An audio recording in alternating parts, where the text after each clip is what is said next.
Broadcasting Studio 24 in California, the entertainment capital of the world, featuring Dr. Dwight, Rogers, and Tony G.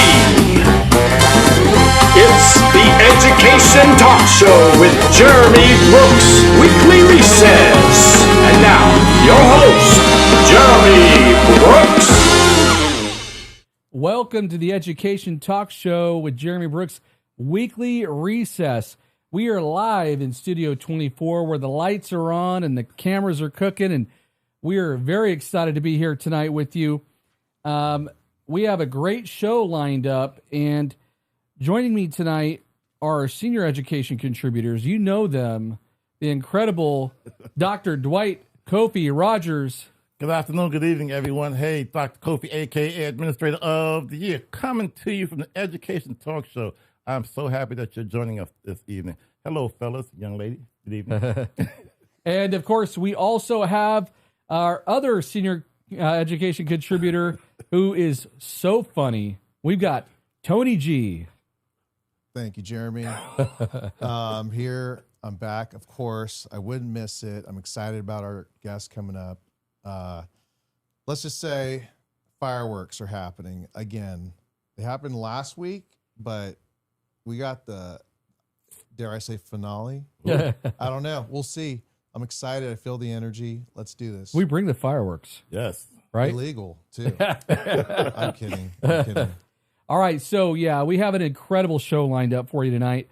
We're talking about leadership failures. This is a topic that not a lot of people like to talk about, but it's an important topic. When it comes to leadership failures, the missteps, the blind spots, these are the moments where you realize, oh, this did not go as I thought it was going to go, right? And so joining us tonight for this conversation, is someone who's studied it. She's written about it.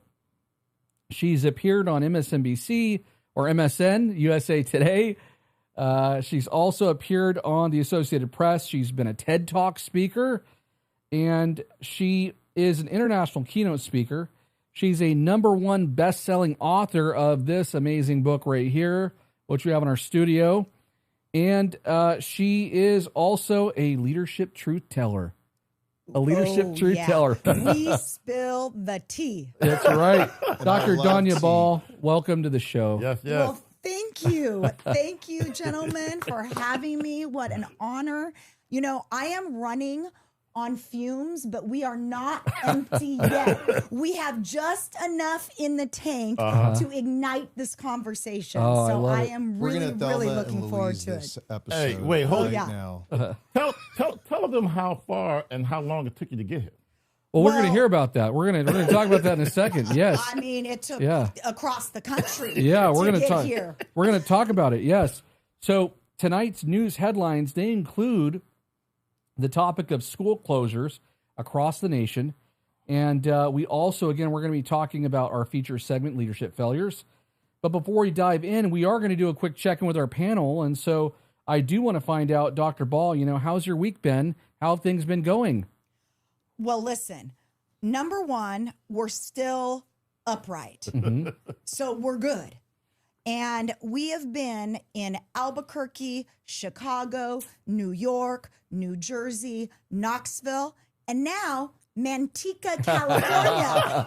You know what I mean? Chicago, Manteca. Hold on. And so listen, I will choose Manteca, California in January. Wow. Any day over Chicago, Illinois in middle You of hear that, Chicago? middle of January. -2 degrees. -4 degrees wind chill. Yes. Bone cold. Yeah. We're talking bone cold. Yes, I heard. First winter experience in Chicago, and probably will not be the last, but I will choose Manteca any day over there. Wow. And you were doing amazing things. I mean, in some of these, what were you doing in some of these places? So primarily doing leadership keynotes and coaching and some consulting work for Strobel Education, and really just igniting these spaces that need some empowerment, encouragement to work through some of the challenges that we're going to talk about tonight. Having an incredible impact on educators nationwide. And that's amazing. And we're so glad that you're able to make it. It's funny because we follow our guests on social media. You should follow them too.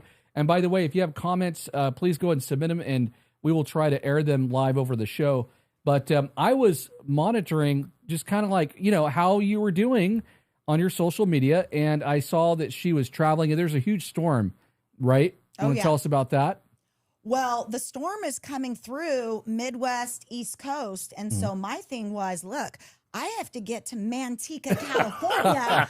So I need to get out of Knoxville, Tennessee ASAP because, Knoxville, Tennessee, they don't get snow. Yeah. And they're expecting, I think, like 13 inches. That 13 would be inches that of would be if Visalia, my hometown, got snow. We wouldn't know how to be able to to work through that. So I thought, you know what? In order to make it here, I need to get home, and that's exactly what we did. Well, we are so glad that you're able to join us tonight, especially with all the weather, and our hearts and thoughts are with the people on the East Coast. Absolutely. Because we know that there's a huge winter storm that's coming in. It is could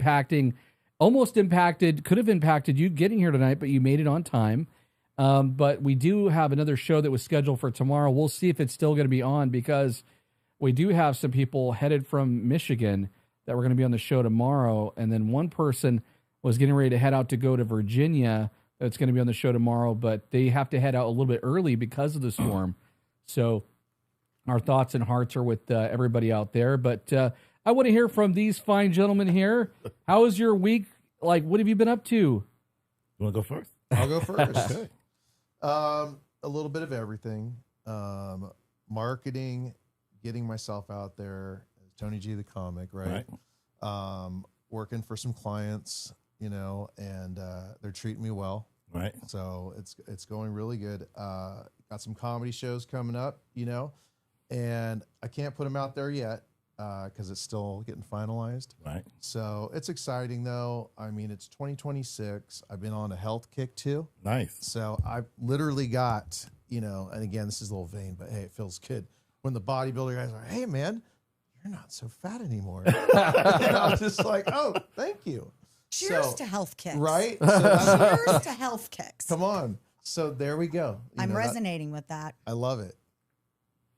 Awesome. Hey, Tony, I'm happy for you. He's like, not cheers to health kicks. No. I'm very happy for him because, I too have been on my health kick, because I have sickle cell, so because of that, I have to always be conscious of my body and just what I put in and the things I do.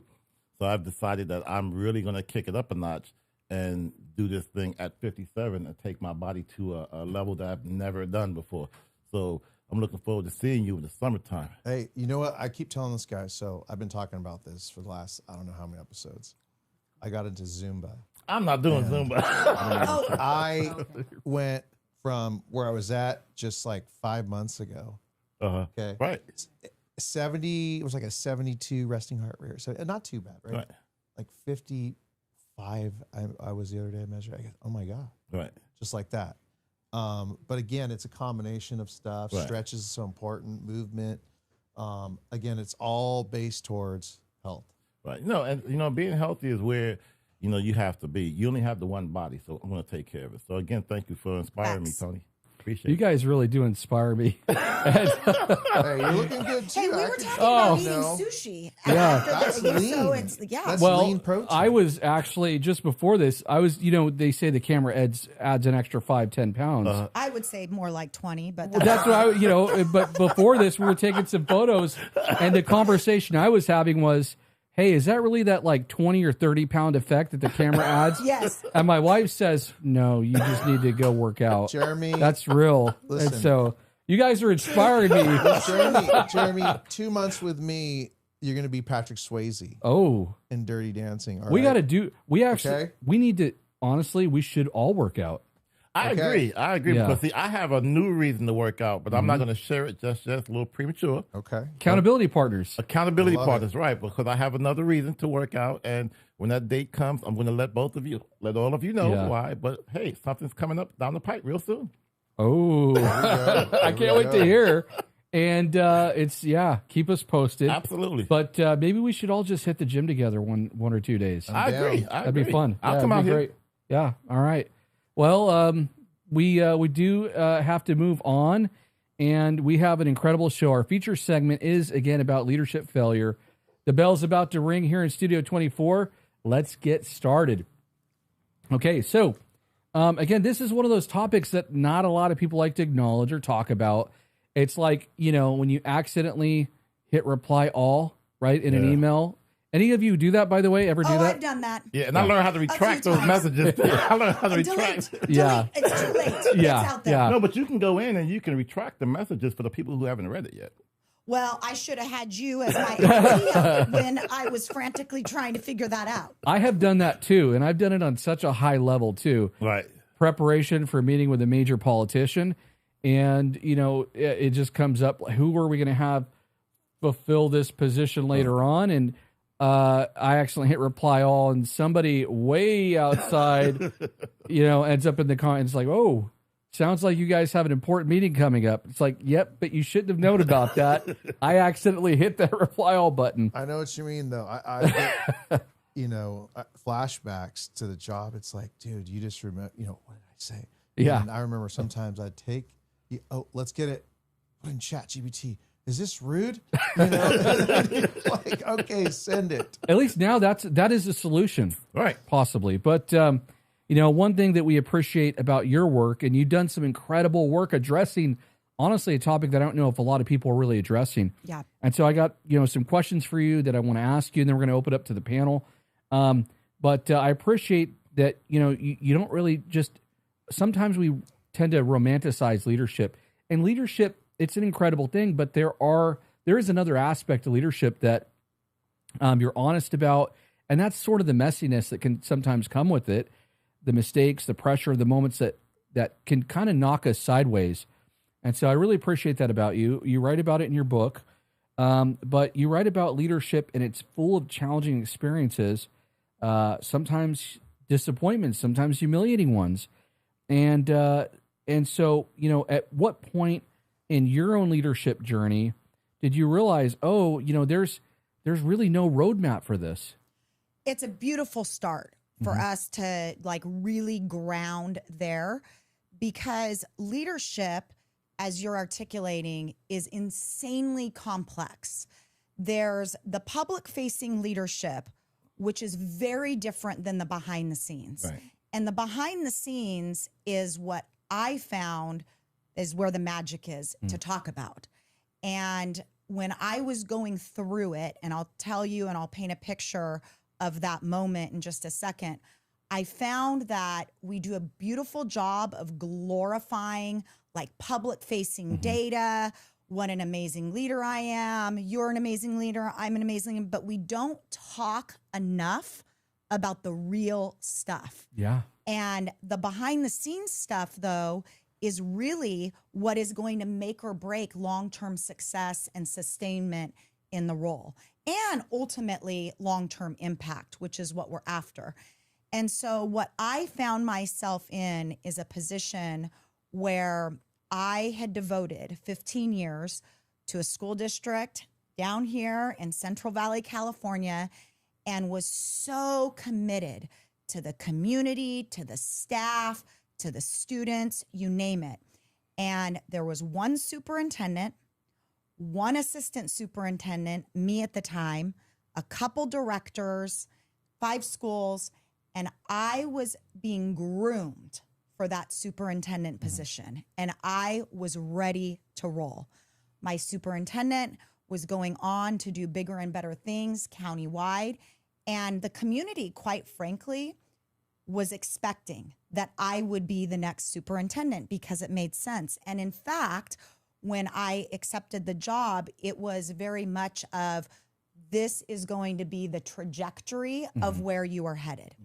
Well, that is absolutely not what happened. It was the extreme opposite, where I put my name out there to go for it. So did someone else within the district, and that person was selected, who was not in the assistant superintendent position, did do a job hop over, and I found myself in a position of, wait a second, Right. no one talks about this stuff. Yeah. And the community was like really amazing. They were surrounding me and they were almost wanting to fight my fight. Yeah. And wanting to revolt and were wanting to do all the things and going and asking a lot of like, why? What happened? Well, I knew exactly what happened. I was starting to see the writing on the wall way before I even applied. There were like little signs. So is this a that were director happening. that made the hop? Yes. Yeah. Yes, there were some signs. Yeah. But the people in the community were very vocal. No, that's not going to happen. You just got to go for it. But I was starting to feel like this could go south on me. And there really isn't a roadmap, because when you're in that position and you were going for it and then the Yes. other person gets it, Yes. sometimes they can, they want to build their own team. Yes. So I was asked to stay. Yeah. I knew I couldn't stay. Right. My family was very much of, look, we're going to support you to do what you need to do, but this is a great district. This Yeah. is a great job. And my children were still young.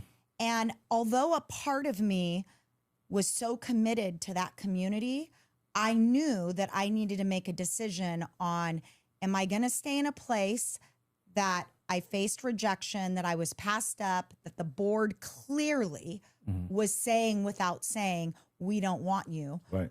Or am I going to regain the confidence to take my impact and ignite it far beyond Yeah. what I would have done in that small And community? you have done that. You have done that, which And is that's amazing. exactly Yeah. what's happened. Yeah. So during that time, though, I didn't have the camaraderie like I wanted.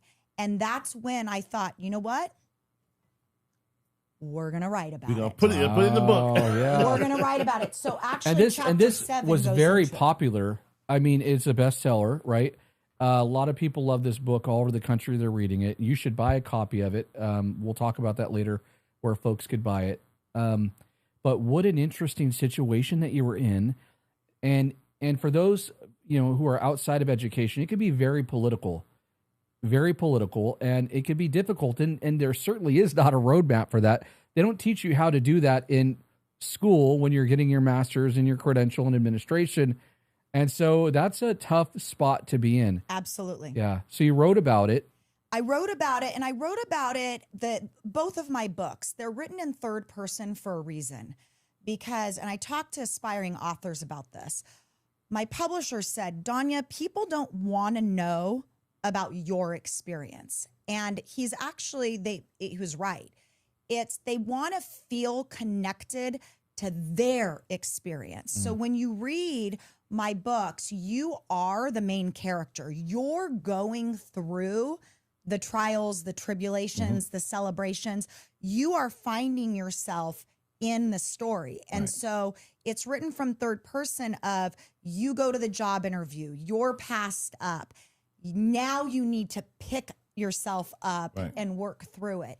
And so when I wrote, then I started to really being asked to go out and speak. And I then, I ended up getting a superintendent job in another district, a charter school district that I was at for 6 years before now doing the full-time. Congratulations, yeah. Thank you. Yeah. Before now 6 doing years, by the way, that's like that's a lifetime. it's a Right. lifetime now for the superintendency. But before going out and doing the full-time speaking and consulting and writing that I'm doing now, we needed to really come to terms that door closure, that rejection, that being passed up was such a big deal at the time, because I thought I was going to retire in that district. Like in my mindset at that age, I was like, oh, this is home. This is it for me. Yeah, yeah. But now, I mean, I just was in 9 cities across the country. Yeah. I'm sitting here with you.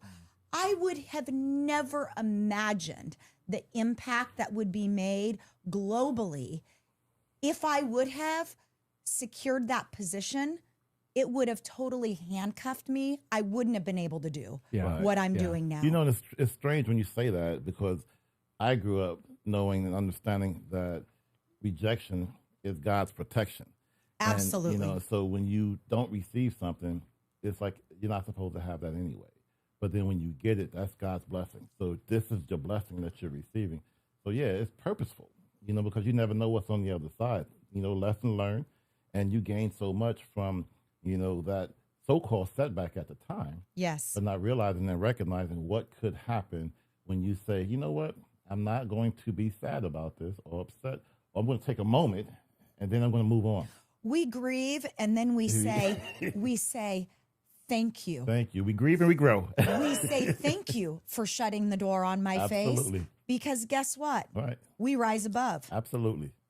Absolutely. And so I wanted to ask you too, what's one mistake that leaders they're most afraid to admit? Because sometimes Yes. there are some mistakes that we're afraid to admit, and what actually happens when they don't admit it? What could happen? Okay, this is huge, and I'm going to tell you, I'm going to get on a soapbox here. I'm so freaking passionate about this, because if you talk to staff, and to me, these are our confidence, why they leave organizations, why they lose trust in leaders, it comes down to when leaders do not respect their time.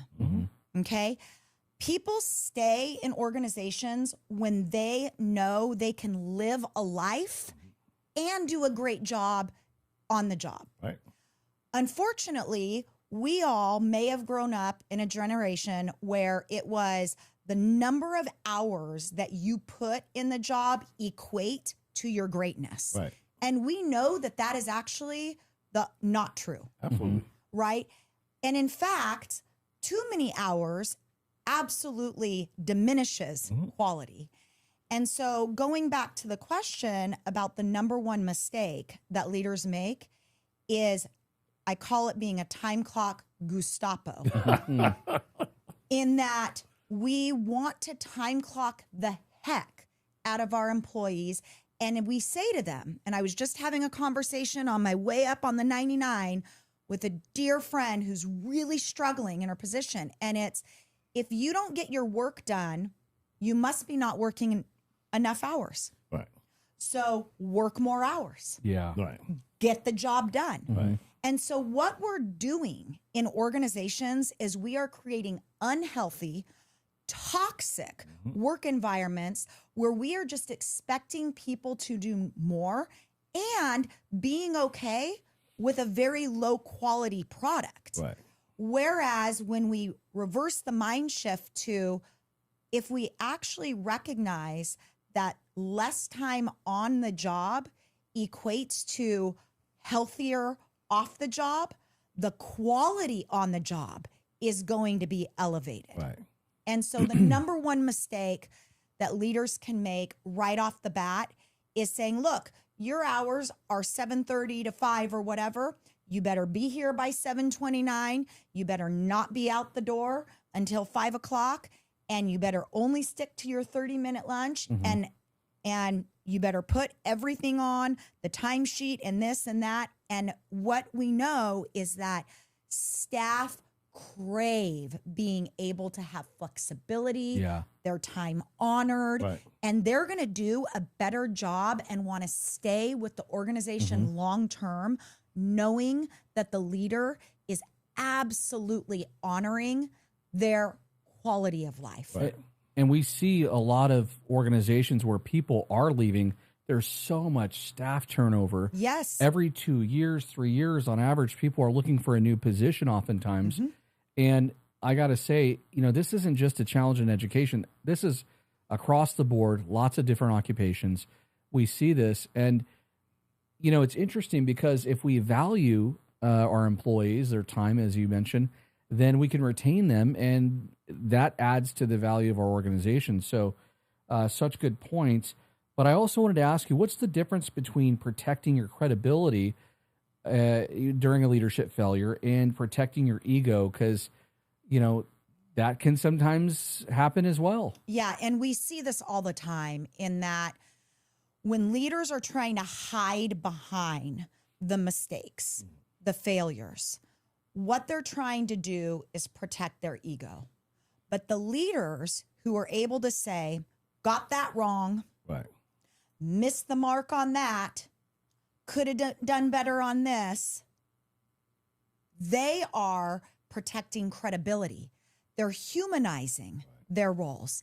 This is at the core of authentic leadership, right? Because at the end of the day, we don't have the guidebook, and every single leadership challenge comes with its own unique circumstances, people, criteria to form the decisions to navigate through. And so unfortunately, we have a whole bunch of leaders out there that think that they have to have a very public facing perfectionist persona and that charisma of, I have it all figured out. Yeah. You know what their staff says about them behind closed doors? Well, They're all about themselves. Yeah. That's what they say. You know, and we love Dr. Rob Martinez. He's been he's a regular resiliency guy. guest on our show. Yes. He said, hello, friend. But he mentioned this too in the comments, and keep the comments coming, and we'll try to share them Dr. out. Rob, I love you again. hey, Dr. Rob. We'll try to share them out over the air. And Dr. Rob had mentioned that about 20% on average staff turnover. I believe that's what he mentioned. Correct me if I'm wrong, but I mean that's huge. Yeah, year to year, 20% turnover. Absolutely. Yeah, imagine if we could retain those folks, right? That's how it. much stronger we would be. Absolutely. Yeah. And with when there's mass turnover, initiatives, they are not sustainable because you have to go back to the drawing board with professional learning, with all of that. And so it's much more than filling positions from an HR perspective when you're actually looking at system implementation of the work. You have to start over every time. And it costs districts a tremendous amount of money too, with all the hiring and all that as well. Now, a couple more questions and then we'll move on. We'll open up for the panel. When disaster or chaos hits, policy changes, emergencies, community pressure, what separates leaders who spiral from those who actually are able to pivot? Strategic momentum. And let me be very clear about what that means. Strategic momentum means we're very calm and strategic and intentional. There is a certain level of shock that happens when there's a crisis. And look, like I am the worst in my personal life. Like if we're really going to get real here, I have a son that's sick right now at home and he has the flu, right? I always go from 0 to 100 about like irrational things like, oh, is he okay? And I called my other son and I'm like, go get off of work and go check on him, right? So it's really easy to say to do this, but then in your personal life, you're like, wait a second, when there's a crisis, which this is not even really a crisis, why am I not calm myself? But in the work in the professional setting, your people are relying on you for consistency and for not roof on fire leadership. That's what I call it. And Love that, by the way. Roof on fire leadership, what that looks like is that minute by minute, everything's an emergency and everything is sending everyone spiraling. And so during a crisis, whether it's a budget crisis, a disaster like, a fire or earthquake or like a natural disaster or the pandemic, right? A health crisis. What the leader has to be able to do is ground themselves with their governing board, with their leadership team, and not pivot 20 million times. Yeah. There's some pivoting that has to be done on a dime that we can't control because it's top down, like state law or federal legislation or whatnot. But for the most part, we control dynamics. And what our people are looking at us for is to not flip-flop. Yeah. Not to say one decision at 8 p.m. on a Monday and then at 9 a.m. on a Tuesday morning say, scratch that, now we're doing this. And then on Wednesday, we're doing this. And Thursday, and that happens all the time. And that sends the organization spiraling and ultimately crumbling during a crisis. But if we can just say the words, it's good enough. Leadership is not about perfectionism. It's about being okay with saying good enough. And I'm going to give credit to Dr. Shayla Feldstein for that. When she coached me, it's not about always arriving to the best, especially when you're dealing with time, financial, limited resources and whatnot. Things have to be good enough sometimes. Right. We are right about where I was hoping we'd be as we're almost wrapping this segment up. But again, I still want to open up to the panel. But I have one more question to ask. But also, we have a comment, and somebody in the comments said, admin need to buy this book. So they need to purchase your book. Now, you said something, too, that reminded me, and you're talking about being a parent, right? And, we're leaders oftentimes in multiple capacities. You may be a leader of your household. So as parents, you're leaders. You might be a leader, within your family dynamic. You might be a leader in the classroom with students, or even in administration, or even in other settings. So these rules can apply in multiple settings. So I appreciate you sharing the personal story too. Last question, then we'll open it up. If you could leave leaders with one mindset that helps weather the storms, what would that be? The mindset is it's okay to be wrong. It's okay to miss the mark. It is okay to acknowledge that with your people. We are under this public-facing scrutiny all the time, which includes character attacks. My chapter 1 is haters gonna hate. That's it was strategically named haters gonna hate. Yeah. Embracing criticism to fuel success. That's chapter 1, right out of the gate. We go there because the haters are going to exist in every single leadership position. Chapter 1. I need to read that right now. No, haters gonna hate, baby. Haters gonna hate. And at the end of the day, it is okay to say to the haters, all right, I'm hearing you. Could have done better. Right. But guess what? I'm in the role. Right. And I'm going to go to bed tonight knowing that I'm doing the best that I can on behalf of this community that I'm serving. Well, Dr. Ball, thank you so much. Great work, and I can't wait to read the book myself. I think it's fantastic the work you're doing and the impact you're having. I do want to open it up, but drum roll clap, really. Oh, thank you guys. Thank you. So, gentlemen, what questions do we have? I'm sure you got a billion questions, just like me. We only have so much time with Dr. Ball. Right. Any questions that you want to ask? Well, I'm just resonating and reflecting on a lot of things you said. The hater's going to hate. You're absolutely right. And that you're in the position. Now, the part about knowing about getting things perfect and getting things right. Yeah, you're human. So putting the humanity back into it makes sense. Because when you camouflage that and the issue doesn't get addressed, what happens? It mutates into something else because now people are upset that you're not even being respectful enough to tell the truth. And so you are now dealing with emotions. You're not even dealing with the situation anymore. So I really appreciated what you added with that because that's leadership. When you show up with the humanity and own that, hey, with the resources we have, with where we are right now, this is the best. And sometimes it's not going to be what you want it to be. It's going to be what it is. But we learn from those things and we move on. Because if we stay stuck in that and we don't move on, who's affected by it? Yeah. The kids. Absolutely. And the families.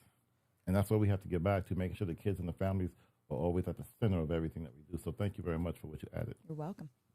And that's number one, right? At the end of the day, who are we here to serve? Absolutely. It's the students, right? Yeah. Tony G, any follow-ups? Yeah. You're dying. I'm just right, I'm holding back because I'm watching. Oh, he's about ready to blow. I can tell. It's my headline moment, guys. Here we go. what you're saying, you're preaching to the choir. You know, I resonate with so much. I mean, can I say everything? I don't know. I don't know. But the point is, you know, I've worked with a very select group of teens my entire teaching career, almost 15, in mental health, and again, extreme levels, from CYA to out, you know, in Manteca. And what I learned and saw along those ways was it's just such a difficult challenge to work with kids like that, right? Mm-hmm. And so I ended up, you know, going through these years just having transformation in my mind, right? Mm-hmm. And I was talking off the air a little bit about that. And in a nutshell, I came to that understanding about mental health. Yeah. That you don't have a choice when you're immersed in it. You just don't have a choice. Mm-hmm. You're there, you're going, you're experiencing a lot. Mom, I lost a tendon on the job. But what I found out to be the secret sauce ingredient to changing lives to a degree is empathy. And I exercised that in my last few years. And I saw the power of it. I mean, I just seen transformation in kids' lives. And then I see it sometimes in leaders, but a lot of times I don't. I don't see that empathy. The last words I said to my fellow comrades on the field was, if I have any advice to give anybody, empathy is the secret sauce. And that's what you lean on. And I've got a couple questions for both of you too, because you have experienced leadership as well. Dr. Rogers, you know, I mean, you're at a district level, you've been a site administrator too. You know, how do strong leaders recover credibility after they've messed up? I mean, and the thing is too, it's like, you know, that authenticity, right, of admitting, hey, I've had a leadership failure here, I may have made a mistake, that oftentimes will build trust, right? Absolutely. You know, ownership of that and being real, you know, being real about it and just saying, hey, you know what, we missed the mark, like you mentioned earlier. But through consistency and through just having that open communication and dialogue and that transparency so people understand, because no one wants to be anxious going through, you know, day in and day out and not knowing what to do or not knowing what to expect. So just being able to have that level of consistency calms the ship because people know what to expect. They respect the credibility. They understand the way things are going and flowing. And so now they can relate to you better because they're modeling what they expect for everyone else to see also. Yeah. And to add to that, I bet you if you ask online, all of these people in education will say the same. You remember those times those leaders come to you and go, gosh, I screwed that up. Yeah. And you'll always remember. But it happens so much the other way that sometimes you don't even remember any of it. You just zone it out. Right. You're a career teacher, you're like, God. But those one times you look back, right? And then that's that hope, you know, that there's people that are leaders, born leaders that we need to nurture somehow. Yeah. Yeah. Such good points. And then Dr. Ball too, you know, what leadership behavior actually does restore morale after maybe a bad decision? He hit the nail on the head. It's empathy. I shared in my TED Talk, and we were talking about this before we went on air, and this is like kind of what blew up the TED Talk, was when I shared that disagreements and division are inevitable. Right. Division is a choice. Yeah. Right? And so this goes hand in hand with your question right here, because at the end of the day, we are going to have conflict. Right. Unfortunately, we have awful leadership models of how to actually resolve human conflict. Right. We have awful models out there right now at the federal level, at the state level, at the community level. They're very honest. Right. We'll give them that. But they're not empathetic. Right. They're not respectful. I've seen leaders, tell me, why are you doing that? The kid's just going to go to jail. Yes. Wow. And I thought to myself, maybe, but I'm going to get him some Taco Bell. Because you know what? He's never had anyone treat him well for his birthday. Wow. And FYI, I'm done. Yeah. I am done with this whole idea that if we're on one side of the political fence or the other side of the political fence, that we can't engage in a very healthy conversation that is not attack filled. I'm done with that. And we are here to serve communities. We are not here to serve one political party over another. Right, but that goes back to ego, like you mentioned earlier. 100%. The ego gets in the way, and they make it about themselves, and optics become so much more important than the results or even what happens to, or the impact. Because the impact is affecting those babies who end up going to jail or going everywhere else, and no one really focuses on it. Like you said earlier, no one's having that conversation. Again, I've had leaders say, look what I've done since I've been here. I've literally had them tell me, and I'm thinking, it's about them. Checkbox. Wait a second. It's about the kids. So that one of my mentor teacher, shout out to Rick Marsh, my buddy. He always told me, because he did like 17, 18, he had way more years than me. And he said, remember, there's a lot of stuff you're going to experience in education. It's always about the kids. Yeah. Yep. It's always about the kids. 100%. And our kids are watching us. Absolutely. Oh, yeah. They are watching us and how we resolve conflict within ourselves as adults. And so that's why, like the mirror, it can't just be on the kids. Right. We got to turn it around on ourselves because ultimately that's how we are preparing them. Absolutely. And I like when you said that the kids are watching, because that's so true. So anytime we have any type of initiative and we can't treat each other well, then what are you expecting for those students to learn? Because it's not always in the classroom they're learning. They're learning by observation. When they see administrators go into the classroom, when they see administrators or teachers, colleagues talking in the hallways or whatever, they hear everything that's going on. So if we're not modeling that behavior, and what back do to we the expect to get? political piece too. It's a shame because I never got to a point in my life where I let that imply, into my career, but I did get it to cause friendships. I was learning the Wild West of Facebook back in the day. And that's where, again, remember transformation. I came to that point. I was so ashamed of my old self, right?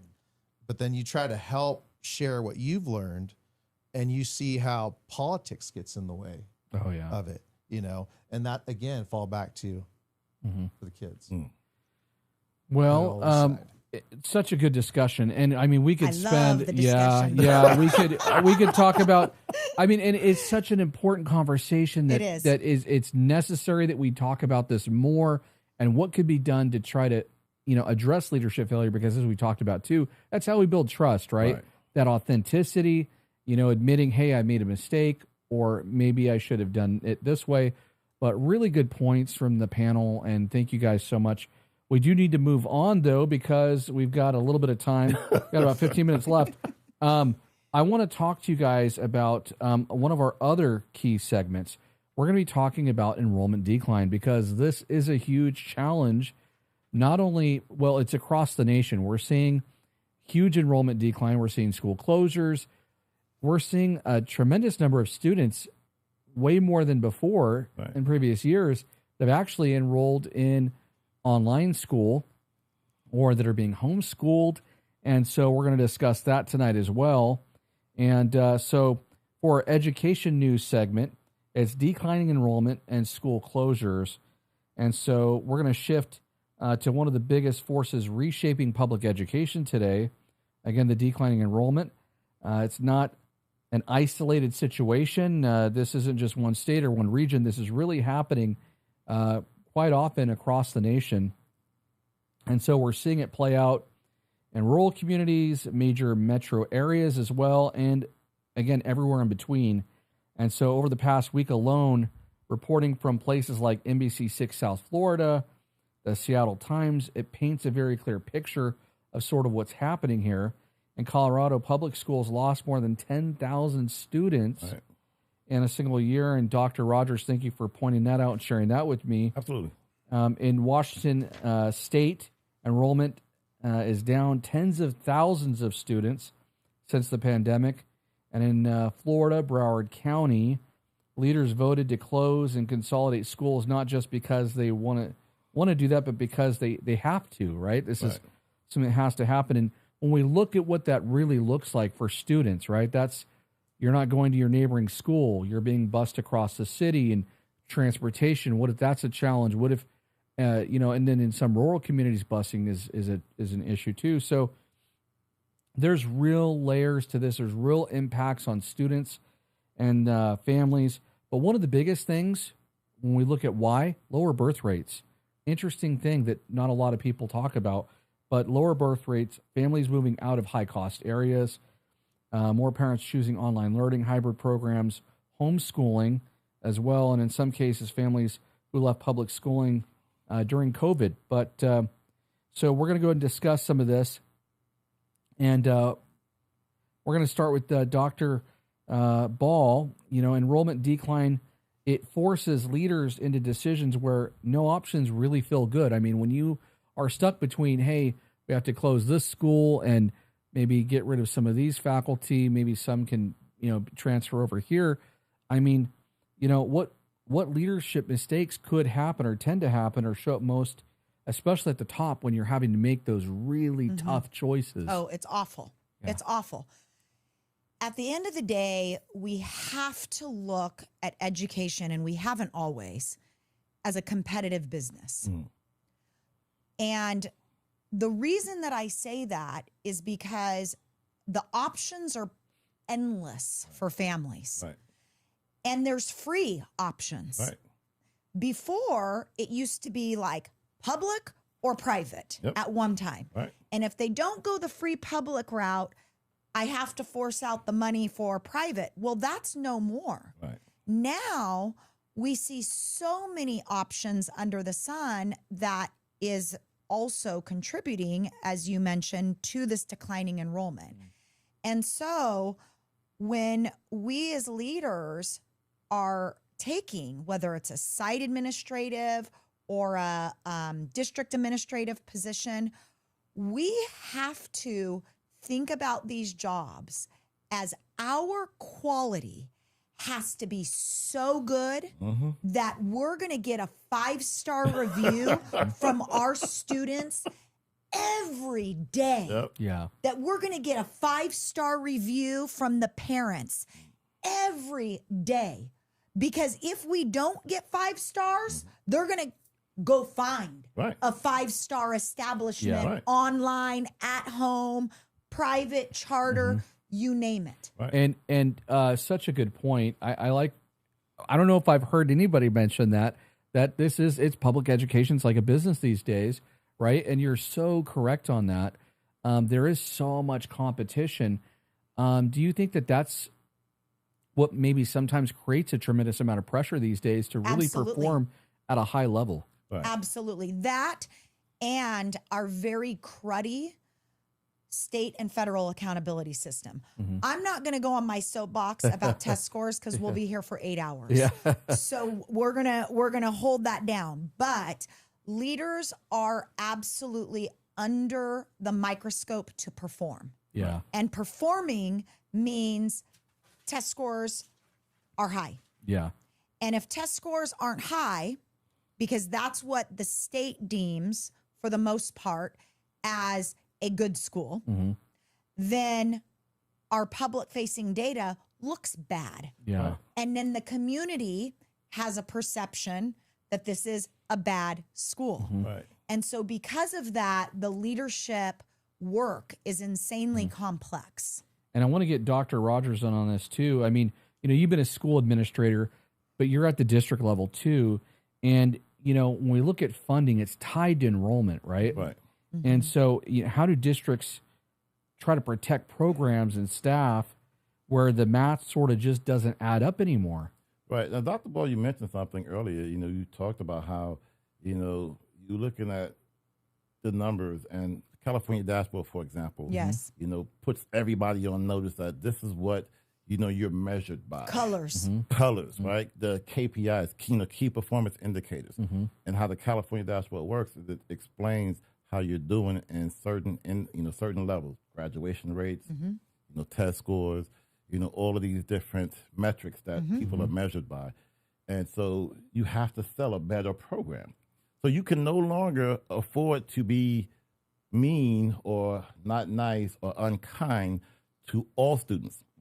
Every student who's in your school now has a priority because they have to be there. Because if they're not there, it's money that's taken out. We did a calculation, and it's about $11,000 per student a year that you get for ADA, which is the average daily attendance rate. And if you multiply that by 1,000 kids, $11 million. $11 million in your school district. And so with that, you understand that every student body belongs in that school. So you have to keep suspensions down. You have to make sure that they have a 5-star experience while they're there. Or like you said, they'll find someplace else. And then the to chronic absenteeism. I mean, if you have 30%, I've even heard some places, I don't know if you've heard of this, 40% chronic absenteeism rates. That's astronomical. Right. So you have to go out and recruit them. So now districts and teams have to come up with ways to go out and experience what these kids experience and ask questions. Why are you not in school? Not just get them to school, but when you get there, how can we make sure that your journey is going to be valuable and that you're going to be valued while you're there? And that's how you keep them there. Because we don't want to just check the box off and say, oh, we have these great graduation rates, and then the kid goes out and can't read, can't write, can't do math. Because now what happens? The school to prison pipeline comes into effect. Yeah. I mean, what you talked about last week. Absolutely. Yeah. Tony, I want to get you in on this too. So here's the deal. Students, sometimes they feel this, right? They see sort of the school is having difficulty, especially when there's sometimes enrollment decline. So how do you think this shows up in the classroom? Like, can this sort of thing affect students when they're seeing these budget cuts and they're seeing the difficulty in a district? Do you think that it can have an impact on students? Well, yeah, I mean, that's kind of like the revolving, question every year when I was working is like, well, the budget, and we only have enough for this many paras, this many therapists, this many psychologists, this many this, and then eventually you get to a place where, I got really good at what I do, like Jason Statham, like, I have a special skill. I was really good. I knew how to get in there. I'm a comic, talk with kids, get to that level. You're wearing all those hats. All the hats. You're doing the para job. You're doing all the... Oh, yeah. And so I had a bag of tricks. I can't expect other teachers to have that, right? But what we needed was what I always saw the challenge, and it's just, again, back to budget. We don't have the money for this. We don't have the money for that, right? Yeah. And what I learned, what works cost.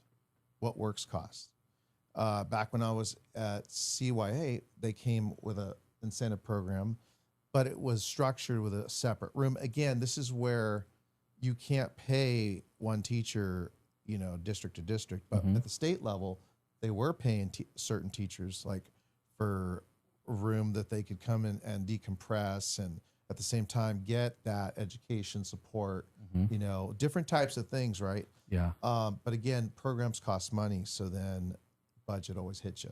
But Dr. Ball, you just mentioned something earlier, which goes back to that. So now you're asking teachers and educators to do so much more with so much less. That's true. Which wears them out. Yeah. And so work more hours, do more, and you think that's going to help? Tear your bicep tendon. So that's not going to help. So that right there, it reinforces what you just talked about earlier. So it's the same thing. We can't get quality of care from educators if you're overworking them and asking them to spend more hours, because that's not healthy. Dr. Rogers, you're going to go viral over here. Well, no, I'm using Dr. Ball's information. So back to empathy and kind of what you're saying is asked to do more, right? Always more, right? Back to business. I was a FedEx driver. It was always like, I know you did 105 stops, 110 stops. Give me more. And so you fall into those things, especially in my field. And then, I mean, I'm not going to lie, you fall into that hero mentality. Normalizing chaos. You're helping people. All right, here, I got you. And then I'm helping other teachers now, and I'm trying to work with, But again, you're taking on more and more and more. And the expectation is You want them to go kind of back to you, look at what they've done, you tore them on the job. It's more like, well, we'll see you in 6 months. So that's where you learn. And again, this is where I feel we're right on the pulse for teachers right now that are working at different school districts everywhere. Well, listen, I'm demonstrating, I think, in real time, a little bit of leadership failure, because here's the deal.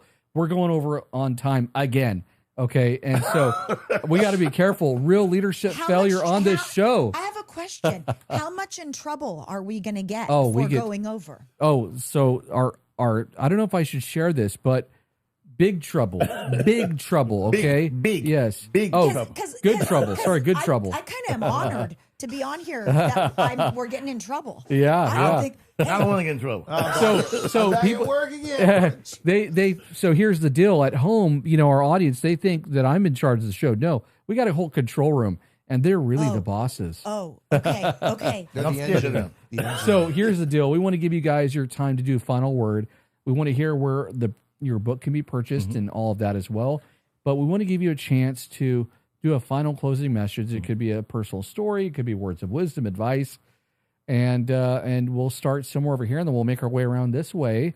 Who'd like to? I'll go first. I think from this conversation and everything we've talked about, education is on the cusp of doing something completely never seen before. We are on the cusp of just really having a breakthrough where education is going to have to look different. We talked about, the way declining enrollment is affecting across the country and how there's so many options. Think about education 50 years ago. We didn't have this many options. Again, there was private school, Catholic school, public school, but now with all these options, you have to take into account of what can we do to ensure that students are getting proper education, but at the same time, we're having realistic funding opportunities for the public schools that are in session. So I think we're on the cusp of, and maybe in 5 years or less, we're going to see a huge shift, maybe in the next presidency, of the way we do education. That's what I think. Yeah. Good prediction. And hey, I'm right there with you. Something's going to happen. Who knows? Tony G. All right. So I'm going all in on admin, closing out. You heard from the expert, Dr. Donya. I'm just reinforcing, embrace empathy and watch what it does for your campus. Watch what it does for your teachers. If you have a teacher that's not holding up to par, maybe embrace empathy. Maybe go, you know what? You're going to get them there. You're going to bring them up. You're going to pull them up to par, but the right way. You're going to talk to them, converse, connect. Hey, you might go out and work out. We were just talking about working out together. Right. Yeah. Get active, connect with your teachers, and watch what they do with the kids.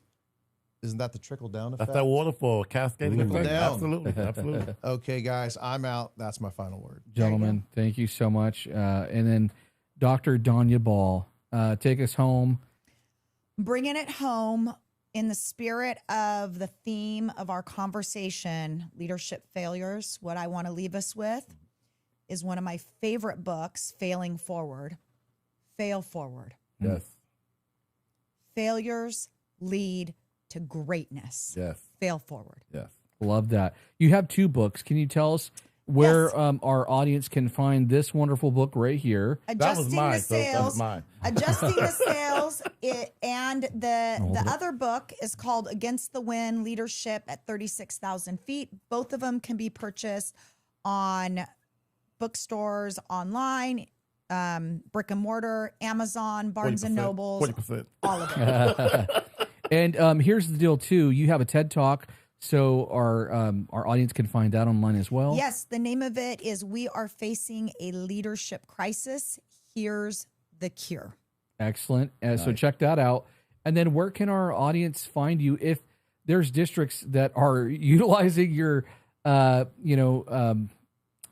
services all over the country? I mean, you were just now all over the East Coast.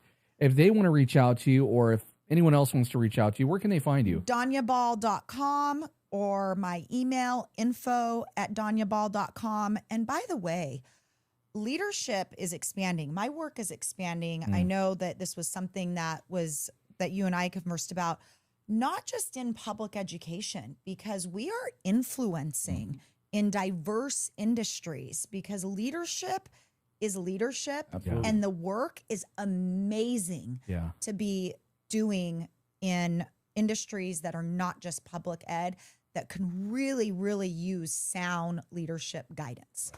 Excellent. Thank you. Well, thank you so much. It's such a pleasure to have you on the show, and I'm glad you made it. I mean, you left the East Coast just in time. We got here. You got here. We got to Manteca, California. Wow. We're going to go home tonight. So where's we're your resting hometown? tomorrow. Visalia. Yes. Visalia. 3 hours. Hometown of beautiful Visalia, California. The 3 gate- hours. Okay. The gateway to the Sequoias. You know, Yes. oddly enough, I had a lot of my youth printers from Visalia. Okay. A lot of my, and they were a certain group. They kept coming, and I remember like, this is different. They were different, right? And that's so crazy. That's the last time I heard that word. Where's so and so from? He's from Visalia, Holmes. And I'd be like, I oh. love it. I'm born and raised and still live That's in so my cool. hometown, And and you're there's not- nothing like home. And you're not far from like Big Sur, Nope. Monterey, It's- all that beautiful, beautiful stuff. I out love it. there. Nice. Well, we'll have to I come love it. visit in Visalia. Absolutely. Wow. And hey, thank you so much to our viewers tonight, our audience. We have a ton of comments that came in, and some of them were, this show is leading the way. And we are definitely trying to lead the way with some of the tough topics. We talked about the school to prison pipeline last week. We talked about fentanyl and that crisis that's happening in schools. And tonight we're talking about leadership failures. And so we appreciate you sticking around and opening up your homes, as we've said before, and allowing us to be with you and to provide you with the entertainment that we're able to do. So I hope I was. I hope. yeah, we try. Well, hey, thank you so much, everyone. Thank you to these fine gentlemen, and of course to Dr. Ball. Thank you. Thank you Thank for you. having me. Yes, it's a pleasure. It's an honor. Yes, thank you to our control room and to RG and everybody else. Hey, we'll see you next time. We're signing off. The bell has rung. Have a good night, folks. Peace. Bye.